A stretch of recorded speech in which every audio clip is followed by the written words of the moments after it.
Hello मेरे प्यारे बच्चों, बहुत बहुत स्वागत है आप सभी का आपके अपने प्यारे से यूट्यूब चैनल स्माइल स्टडी पर। चलिए माय डियर स्टूडेंट, जैसे कि आप सभी को पता है, हम जो है हिंदी की कक्षा 9th के जो चैप्टर नंबर 3 की शुरुआत करने वाले हैं। तो इस चैप्टर नंबर 3 में जो रहीम के हैं, जो पद हैं, मतलब दोहे जो हैं, उनकी शुरुआत करेंगे। तो दोहे को एक से लेकर लास्ट तक पढ़ेंगे। एक एक दोहे को बड़ी गहराई से, बड़ी समझदारी से समझेंगे, बड़े एक एक पॉइंट को समझेंगे, ताकि एक भी अगर दोहा आपको एग्ज़ाम में देखने को मिले तो आप कंफ्यूज ना हो, आप A to Z दोहे कोई से भी आए सबको कवर कर लें। तो ऐसी उम्मीद के साथ कि आप एक एक दोहे को बड़े ध्यान से पढ़ेंगे, मैं शुरुआत करता हूँ। तो जय सरस्वती माँ। तो चलिए शुरुआत करते हैं, पढ़ते हैं अपना पहला दोहा। करा जो रहीम उत्तम प्रकृति का करी सकल कुसुम। यानी कि जो रहीम होते व्यक्ति उत्तम प्रकृति का होता है, यानी कि उत्तम माने श्रेष्ठ, महान। प्रकृति, प्रकृति माना होता है स्वभाव, यानी कि इंसान का जैसा स्वभाव होता है। जो व्यक्ति उत्तम या श्रेष्ठ प्रकृति का होता है या स्वभाव का होता है, का करे सकल कुंज।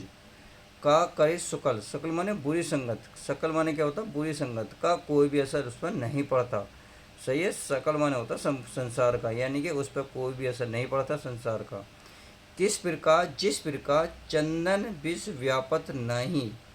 व्यापत माने प्रभाव नहीं पड़ता, व्यापत माने प्रभाव नहीं पड़ता। चंदन विष, विष माने सर्प का, यानी कि चंदन पर जो विष लिपटे रहते हैं उस पर कोई प्रभाव नहीं पड़ता। लिपटे रहते भुजाओं, यानी कि सांप, भुजंग। तो सही है। लिपटे रहत भुजंग, यानी कि सांप लिपटे रहते हैं चंदन पर, तो उसके विष का कोई भी प्रभाव नहीं पड़ता, इसका ये मतलब है। सही है। अब देखिए दोबारा बता देता हूँ। जो रहीम उत्तम प्रकृति का, जो व्यक्ति उत्तम स्वभाव का होता है, श्रेष्ठ स्वभाव का होता है, का करे सकल कुसुम।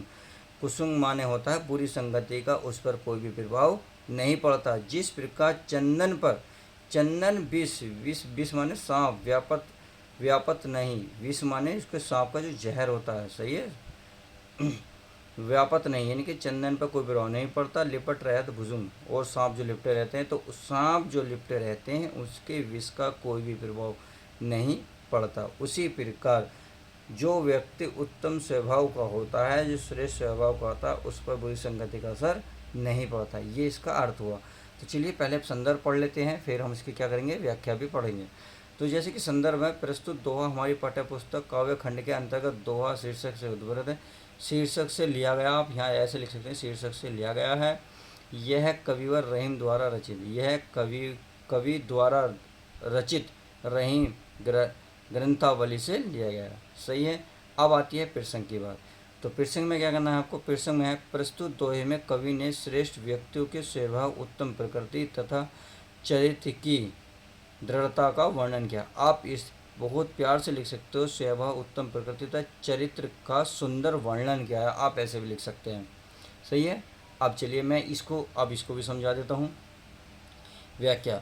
कविवर रहीम कहते हैं, यानी कि कवि जो है रहीम क्या कहते हैं, वो कहते हैं कि जो व्यक्ति उत्तम स्वभाव एवं श्रेष्ठ व्यक्ति वाले होते हैं, बुरी संगति में रहने पर भी उन पर कुसंगति का प्रभाव नहीं पड़ता, यानी कि उन पर बुरी संगति का कोई भी असर नहीं पड़ता। जिस प्रकार चंदन के वृक्ष पर अनेक सर लिपटे होने पर भी चंदन के वृक्ष पर विष का कोई प्रभाव नहीं पड़ता, ठीक उसी प्रकार उत्तम स्वभाव वाले व्यक्ति पर भी कुसंगति का प्रभाव नहीं पड़ता। कुसंगति होता है बुरी संगति, बुरी संगति का कोई भी प्रभाव नहीं पड़ता। तो हमने देखा पहला दोहा समझ लिए। चलिए अब सेकंड दोहे की शुरुआत करते हैं। चलिए सेकंड दोहा आपके सामने ये रहा, इसको भी पढ़ लेते हैं, बड़े ध्यान से ही करा। रहीमर प्रीति सराही मिले होत रंग दून, जो जर्दी हरदी तजे तजे सफ़ेदी चून। सही है। देखिए रहीमन प्रीति, प्रीति माने प्रेम, यानी कि किसकी प्रीति, प्रेम से भाव। और सराहनीय माना सराहना करना, यानी कि तारीफ करना, उसके मतलब उसको अच्छा बताना। मिले होत रंग दूत, तो दूध का मतलब दो गुना, दो गुना। तो ये कह रहे हैं, कविवर कह रहे हैं कि सच्चे प्रेम के सहयोग जो स्वभाव की सराहना करनी चाहिए, इससे दो लोगों के परस्पर मिलने पर प्रेम का रंग दोगुना हो जाता है। यानी कि जब दो लोग मिलते हैं उनका जो प्रेम होता है, तो उनके मिलने से उनका प्रेम दोगुना हो जाता है। जो हरदी, जो जर्दी हरदी तजे। देखिए जर्दी यानी कि पीला, हरदी माने हल्दी, हल्दी, और तजे माने त्याग दे। जैसे हल्दी और चूने को मिलाने पर हल्दी अपना रंग पीला रंग जो है, चूना अपना सफ़ेद रंग त्याग कर आपस में मिलने के बाद लाल रंग में परिवर्तन हो जाता है। तजे सफ़ेदी चून, यानी कि तजे बताना अभी तजे तो तजे अभी बताया था प्यारे बच्चे, तो कहेंगे तजे तजे तजे, इसमें है क्या? तजे। हरदी तजे, हरदी तजे माने छोड़ना, त्याग देती है। तो तजे सफ़ेदी चून मिलकर आपस में क्या हो जाए? लाल रंग को परिवर्तित हो जाती है। अच्छा, आप ये कह सकते, सच्चा प्रेमी भी ऐसा होता है जिससे दोनों प्रेमी आपस में अलग अलग अस्तित्व को भूलकर एक दूसरे में समाहित हो जाते हैं। यानी कि जब दो व्यक्ति आपस में मिलते हैं तो उनका प्रेम दोगुना होता है। जिस प्रकार ये हल्दी और चूने को मिलाने पर हल्दी अपना पीला रंग तथा चूना अपना सफ़ेद रंग त्याग कर आपस में अगर मिल जाएं तो वे किस रंग को ग्रहण कर लेते हैं? लाल रंग को ग्रहण कर लेते हैं। सही है, आई होप इतनी बात समझ होंगे। चलिए, अब आपको क्या करना है, संदर्भ तो वही रहेगा जो पहले दोहे में था, बस प्रसंग आपका चेंज हो जाएगा।